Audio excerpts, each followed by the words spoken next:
you know what I'm getting at. Or perhaps you don't, but that's tough.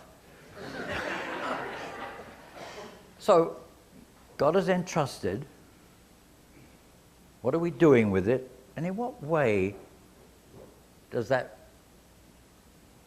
please God or serve God's purposes? Tell me. Fellowship, yeah, with God and with,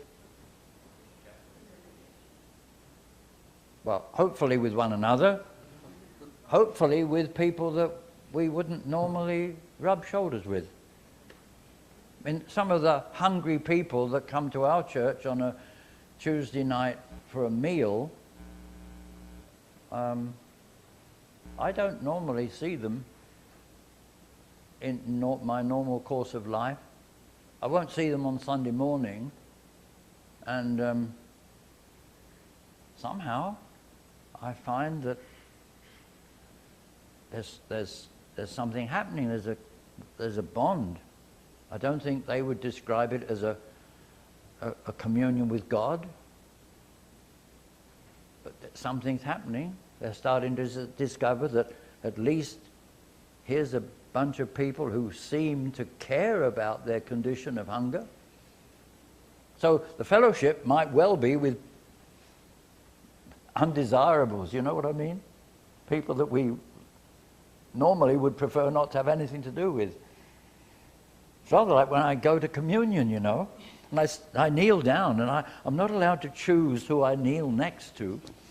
I can't say, well, I don't like him, I'd rather not have anything to do. I'll wait.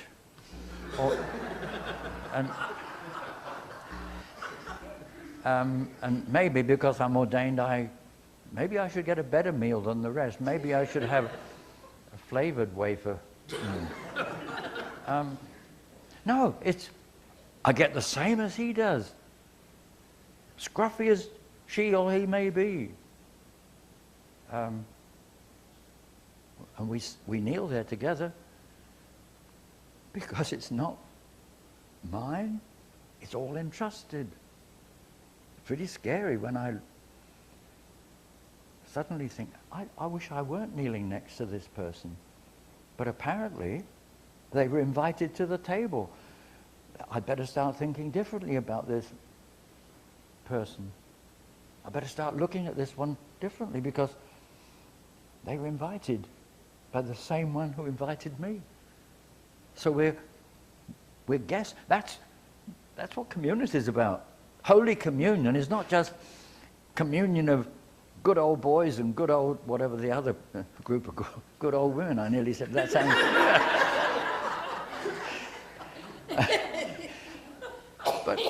But it's not just all pals together.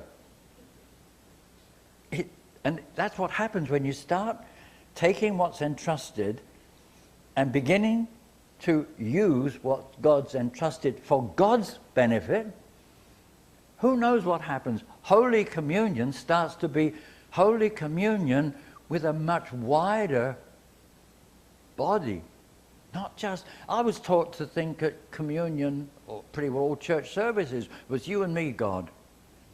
That's why I used to sit as far away from everybody as possible, because I had nothing to do with me. They happened to be facing the same way, singing the same song, roughly the same songs, and they weren't my business. I was there, you and me, God. I'm having communion. Then some character introduced the exchanging of the peace. And I actually had to start speaking to somebody in church. And I recall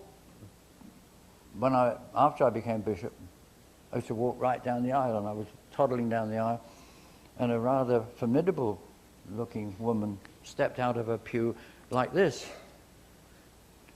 And she picked me up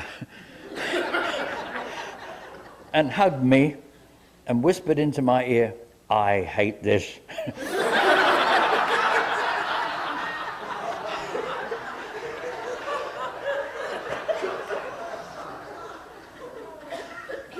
And also with you.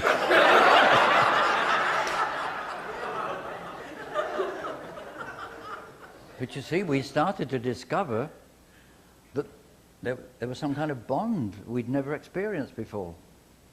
We started to have a sense of, I don't know you, but somehow if I can say to you, the peace of Christ be with you,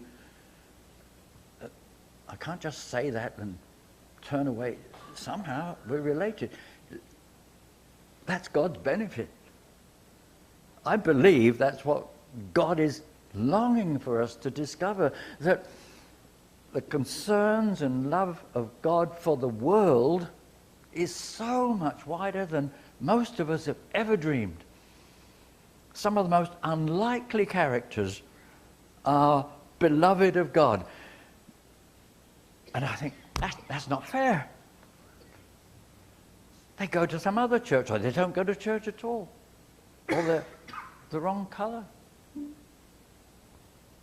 Or they sing hymns that I don't like. Or they're grubby. I used to be a curate. That was before the first prayer book came out. I used to be a curate in East London. East London's a slum area. I'm not sure what we call it now. That's politically incorrect to call it a slum area. Anyway, economically challenged. And we had a very respectable church. Huge, monstrous church, Victorian built. And I was the curate. And an old boy used to come into church fairly regularly. He was what we used to call a tramp. What I learned in Canada you call a rubby-dub or a bum. But that's what he was. We never used that term in England. It meant something different. And he used to toddle into church.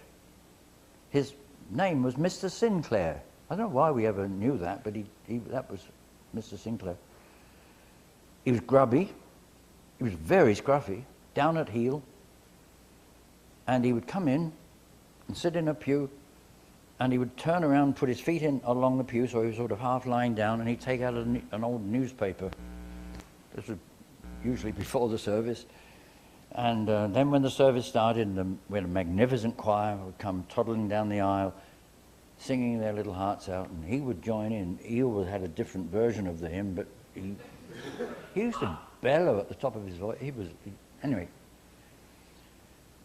One day, just before the service, one of the wardens came into the vicar's vestry and said, "Vicar, this is too much. You must ask Mr. Sinclair to leave."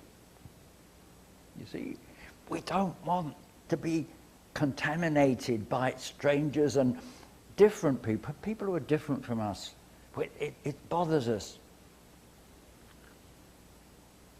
Vicar said, "No, he's staying as long as he likes." That was a great step forward back in those dark ages, because we were very respectable, we Church of England people.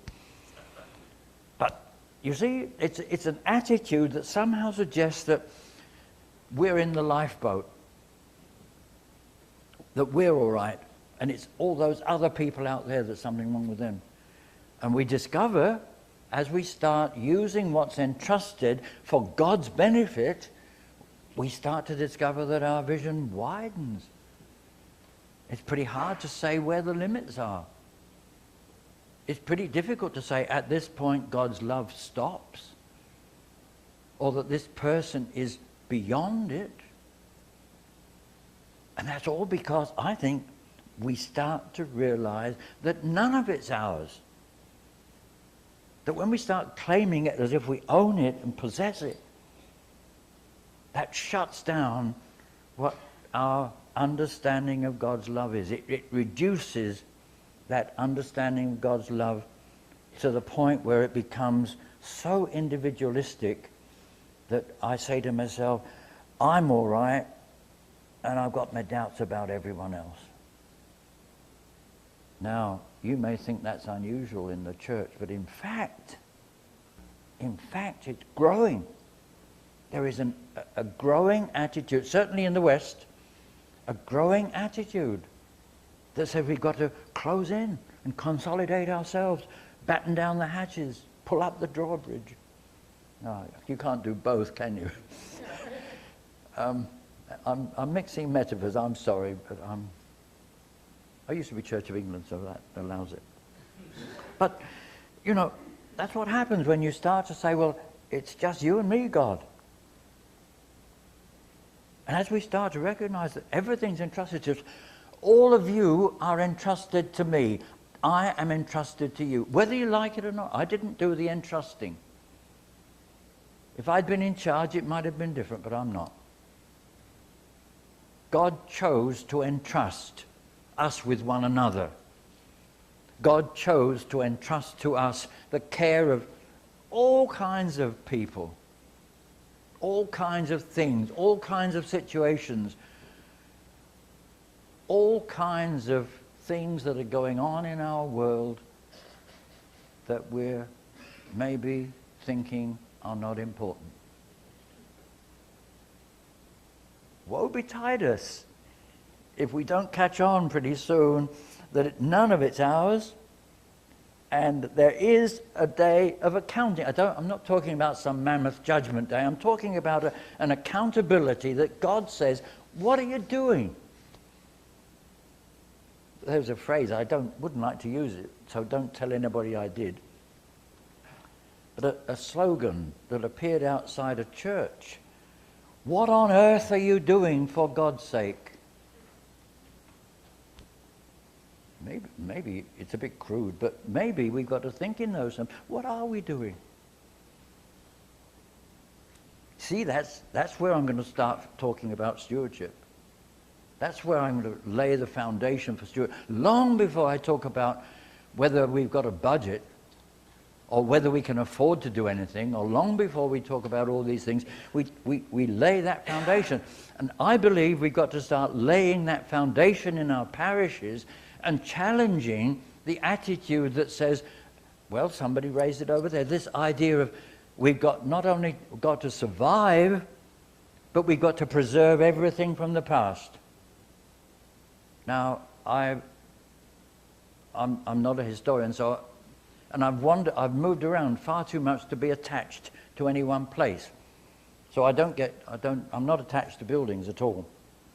And people tell me they're historic, and I think, great. I also know they are incredible burdens.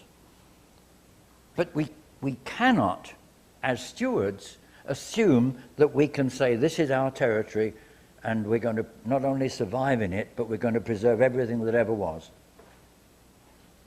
Not and be stewards. Not and recognize it's all entrusted.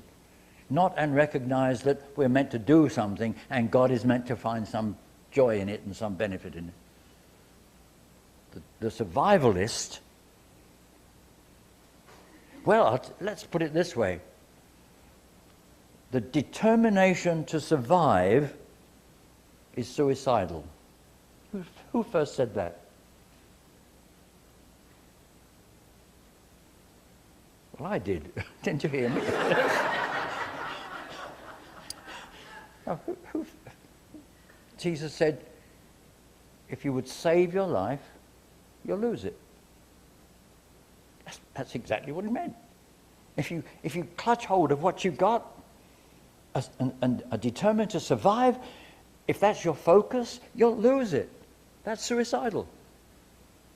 If you're prepared to let go of that and get on with the business of being stewards, you'll save it, says Jesus.